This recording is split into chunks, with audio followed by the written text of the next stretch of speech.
Welcome, foolish mortals, to another vlog. So, as you could probably guess from the theme of this background slash what I'm about to show you, today I'm going to do an unboxing of the Haunted Mansion Call of the Spirits, Spirit Fingers, game. So I saw this at good old Target the other day. I've seen it online too. It's a Funko game. This game looked interesting, has interesting pieces. I have no idea what the rules are for this actual game, but we're gonna more just like unbox it. Maybe we'll see if we get into the rules, but probably more themed towards unboxing. So let's get started, shall we? Alright, so here is the box that the game came in. You have the Call of the Spirits game, the hitchhiking ghosts on the front, and the classic, especially as a purist, the original Disneyland Haunted Mansion in the background here. So I realized I need some scissors or something that's taped. I should just show the back though. There we go. Let's see. But yeah, looking at the back, it looks like there'll be interesting cards based on the ride itself. Interesting pieces throughout. And it includes a hitchhiking ghost miniature. I mean, what more could you want? Ages 8+, 2 to 6 players, 30 minutes. I'm terrible at board game rules, so probably would take me longer. But anyway, it says Serpents and Spiders, Tale of a Rat, call in the spirits wherever they're at. Madame Leota, as we all know. So anyway, we'll go ahead and open this and see what's inside. Alright, so immediately there are the game rules in here. It talks about the different player pieces, which look like it's based on the bat stanchions. Seance room piece, sorry, it's really blurry. Anatomy of a card, including the moves you can do, point value, the effect the ghost has. Alright, the game board itself is actually pretty big, so I had to migrate this off the TV tray. Too big for a TV tray, but probably shouldn't be playing on a TV tray if you have one. Here are the different pieces. This is based off the stretching room. So you have the gargoyle pieces with the wallpaper. And it looks like there are numbers for, I'm guessing, which room to go to on the board. Again, don't know the rules fully. But there's Madame Leota here in this centerpiece that I'm assuming goes in the center of the board. And then we'll open some of these pieces that you see here. Got the hitchhiking ghosts, the stanchions I mentioned. Oh, remember this candle from the ride itself. And then there are cards that come with it, and they're based off the... You have Madame Leota on the back, and then it looks like it's based off the stretching room. That classic picture, and then the gargoyle candle holders. Open the cards in a sec. Got the dancing ghosts. Different types of actions you can take. And then these, I guess, move cards here, I'm guessing. And then the board itself, I may need to focus this again, has various areas. You got your classic, looks like the hallway to nowhere. The ballroom with the organ. Classic, there you go. More of the ballroom as you see. Those windows that open, the fireplace and the table. The attic, which of all rooms on the ride, this one actually does kind of creep me out the most, I will say. Then it looks like the cemetery itself. Kind of like the end of the ride. It's almost like going through the ride on a game board. Alright, so for the cards themselves, go ahead and open this.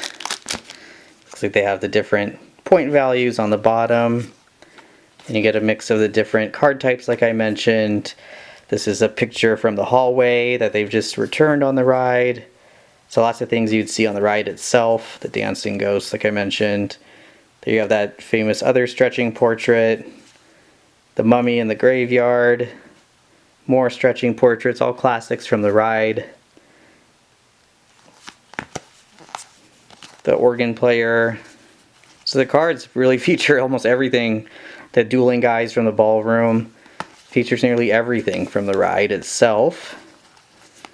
the Raven, classic. Different ghosts from the cemetery, the teeter-totter, king and queen. I don't know what this guy is. This is a new one, I think. Another famous stretching portrait. The singing bus. Interesting. I think this goes back to when the ride was going to be a sea captain themed ride that didn't happen. I did a video on the history of that, I think, on this channel, so check that out. More singing bus.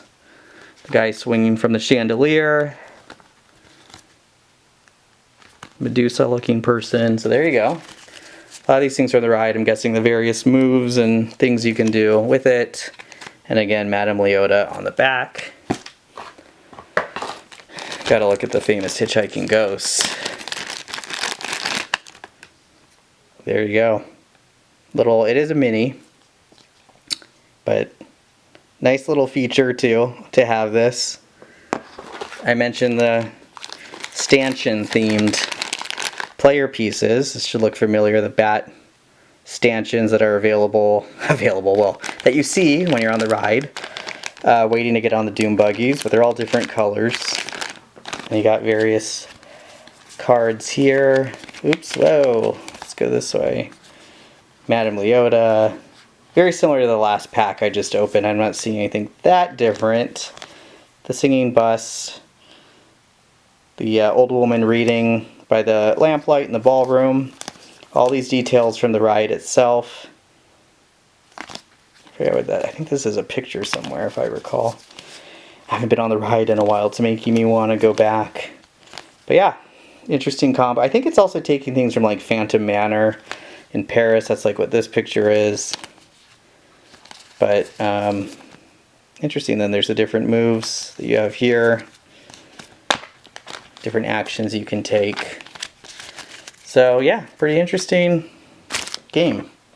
Alright, so we've unboxed it. Now come along with me. We're going to actually try to go over a very high level overview of the rules given this unboxing. Again, not in depth, but high level. So these are apparently used to bid against your opponents. So this is where you would use these, and that's what these numbers are for. And then you have, of course, the different rooms that you will be moving to. And then in the middle here, this is actually, it's on a bed, so it's not spinning well, but the seance room in the center is meant to spin around easily. There's the piece down here that goes in there. Again, I'm not putting this on a good surface, but that's the purpose of the seance room with Madame Leota in the middle.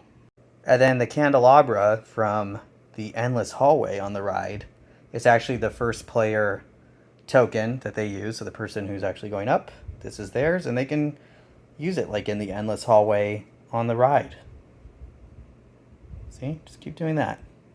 So the player tokens actually go, each token would go in the seance room centered around like so. And again, hopefully it reminds you of standing in the line at Disneyland and seeing these.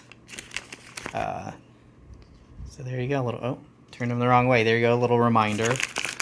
So they all go around like so. Kind of put that one crooked, but oh well.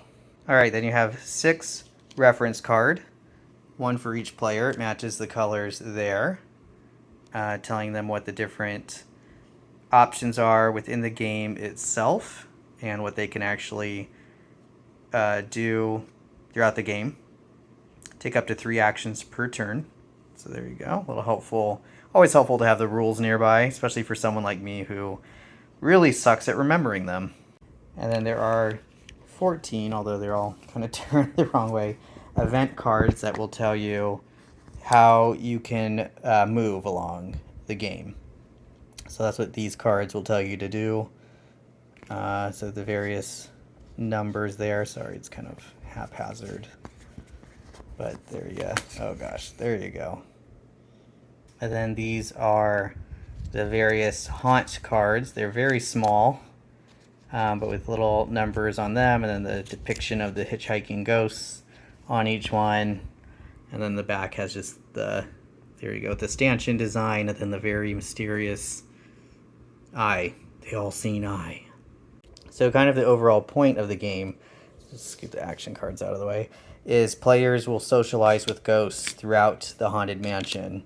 And, you know, there's various points associated with that, essentially.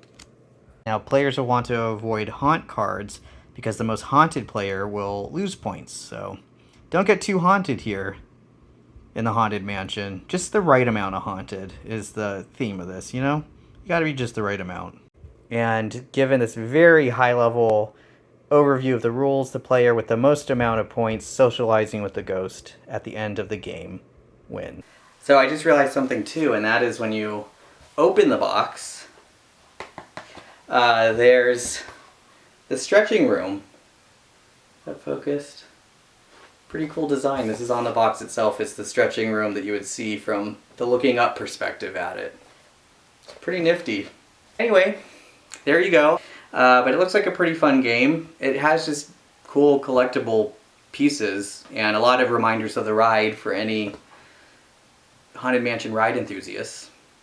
So there you go. Hopefully you enjoyed this video. I have many other types of videos on this channel. A lot of what I call plogs, which is like podcast vlogs, talking to friends about various topics. I think those are pretty interesting. Check those out.